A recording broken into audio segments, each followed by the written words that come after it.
This week, I've been thinking a lot about the subject of thriving versus surviving. I have had just a couple of hard weeks where I felt like I was in constant survival mode, and this is not new. As a mom, obviously, we all have those weeks, we all have those experiences where we just know something's off and that we're just in survival mode, and I think that is part of life. I think life is just going to inevitably be full of challenges and trials. And honestly, hard work does bring us joy and fulfillment. That being said, whenever I am going through a hard time, just over the past 9 years as being a mom, I have kind of come up with these 9 habits or these 9 areas that I know I can assess and look at when I am in that surviving, not thriving mentality, mode, weeks, whatever you want to call it. And I thought that I would just share those on this video today, since I've had to recently go back and assess which ones I was slacking on and missing from my life. I need those refreshers and reminders often and constant as a wife, mom, and homemaker. So I thought I would share them here.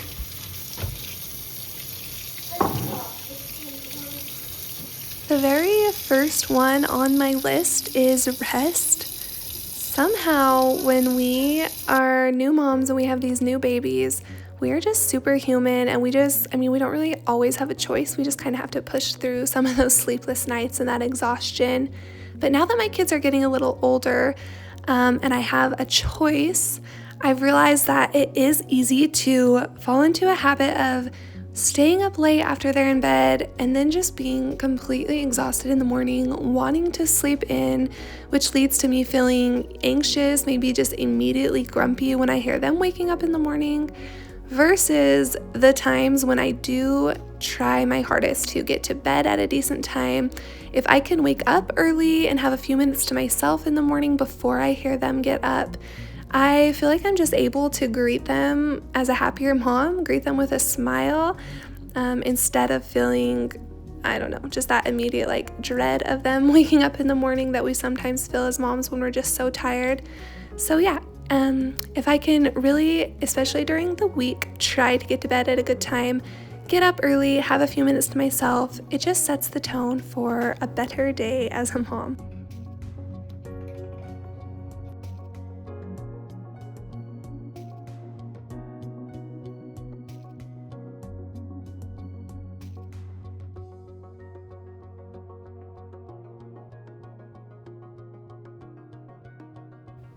Number 2 on my list is definitely prayer. I feel a huge difference when I am not praying daily. I really love to pray before my children wake up. And this also will kind of tie into my last point here, which will be gratitude. But I really love waking up and immediately praying, thinking about the things that I'm grateful for, thinking about, the desires of my heart, and praying to God for my family, for my husband to have a good day at work. It just seems to set the tone for the day as a mom, homemaker, sets the tone in my house.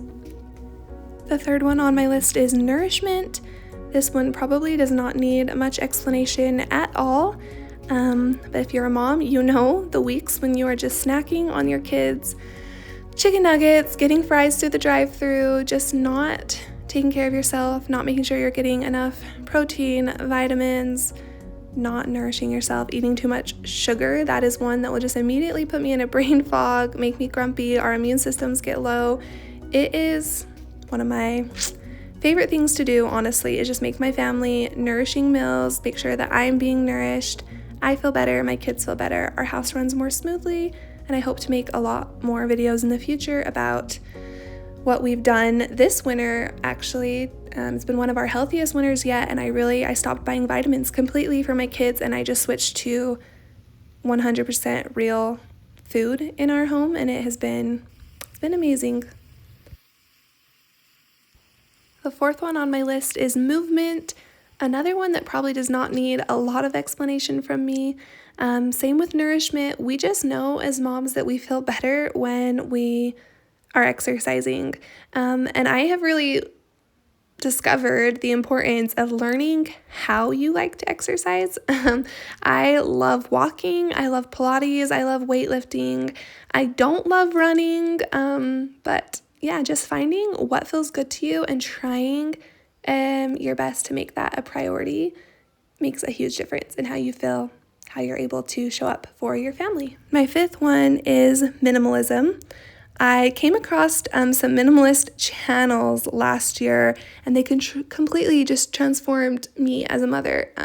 It made things so much more manageable in my home. It reduced my anxiety. I do hope to make more videos about this in the future as well. I really, really love the idea that every room in your home should only be 5 minutes away from being tidy.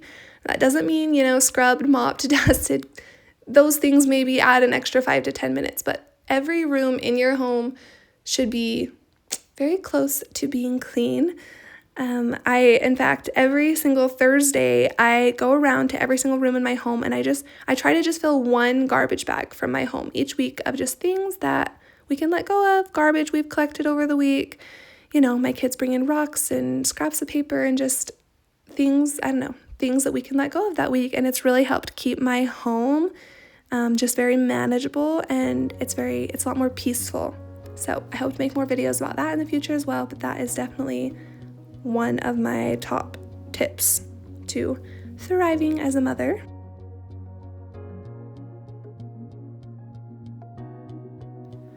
Number 6 on my list is this idea of overscheduling versus underscheduling.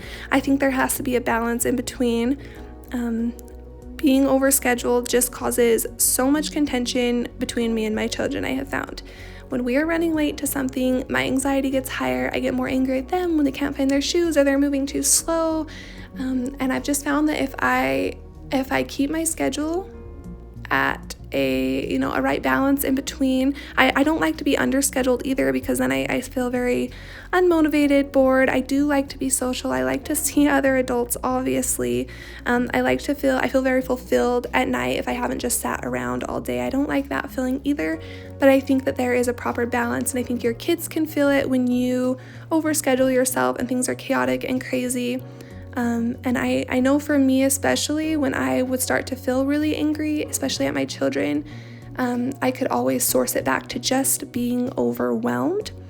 And so just finding that balance between overscheduling, underscheduling, it can be very helpful to learn how to say no and learn how to schedule what fits for you and your kids best.